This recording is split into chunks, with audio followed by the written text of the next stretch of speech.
The Guns of Heaven, a hard case crime novel by Pete Hamill, narrated by Conn. Chapter 1. It was raining in Belfast when the British Airways Viscount from London slowed for its approach to Aldergrove Airport. The rain, of course, was not unusual. To my mind, it is always raining in Belfast. A fine, sad, steady rain, dirty with the smoke of mills and shipyards and 100,000 coal fires glowing in the front room grates of the squashed row houses. The Belfast rain is dirty with other things, too. Hurting things. Old angers, unforgiven grievances, the ashen taste of death. And the rain never stops. "Have you been to Belfast before?"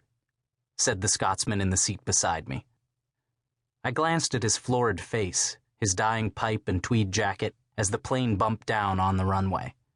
He looked like a man who could no longer sell what he had sold for years. "Yes," I said. "It's a tough city." "Aye," the Scotsman said. "And a sad one, too." I didn't go on talking. I didn't say that I had been coming to Belfast since 1962, stopping off on my way to or from other places in the world. I didn't say that every time I came back, there was less of Belfast, or less of me. The bombs had leveled old bars where I had sung with relatives and friends in the tight, ageless, steamy world of mahogany and chased mirrors and mugs of dark, creamy Guinness. I didn't tell the Scotsman about the little sailor from Bombay Street, who knew the verses of every Cole Porter song ever written and mixed them with the sea shanties and Irish ballads and laughter one long drunken night in 1965, until we all staggered back to the hotel together and passed out in the lobby. Or how Bombay Street had been leveled in the fires of 1969, when the murder gang was unleashed by the Orange Order to pour into the streets of the Catholic ghetto, burning, maiming, and destroying, and how, in the morning ashes, the provisional IRA had been born. The little seaman from Bombay Street was dead 5 months later, his body found in a country field in Antrim, with his throat cut and a note about papist killers pinned to his chest. I didn't mention him to the Scotsman, nor did I talk about all those other streets of Belfast, which had seemed so much like another home to me when I first went there to meet my mother's brother Frank Houlihan.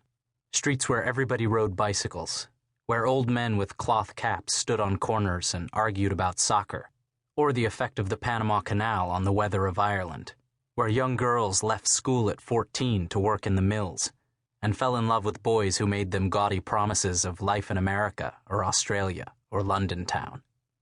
Those streets had filled later with Saracen tanks and British troops with thick polished boots, and some of the mill girls learned to assemble Armalite machine guns in 36 seconds, while the boys began again to sing ballads about dying for Ireland.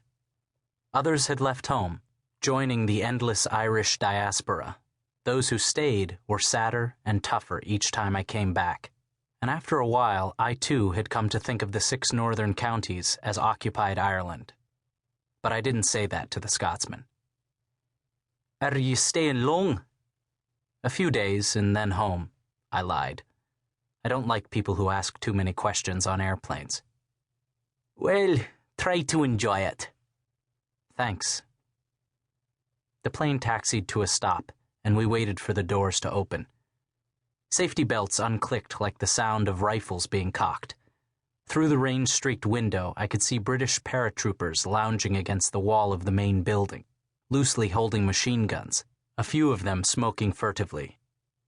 In front of the main gate, 6 members of the Royal Ulster Constabulary seemed more alert and somehow more British than the paratroopers, standing tall and stiff and implacable, with the February rain running down their dark blue gabardine coats. The doors finally opened, and one of the RUC men came into the plane, planting his broad, wet back against the cockpit door, searching the face of each passenger as we filed past him. I was glad that I was not too young, or too long-haired, or more than half Irish. I was also glad that I was not packing a gun.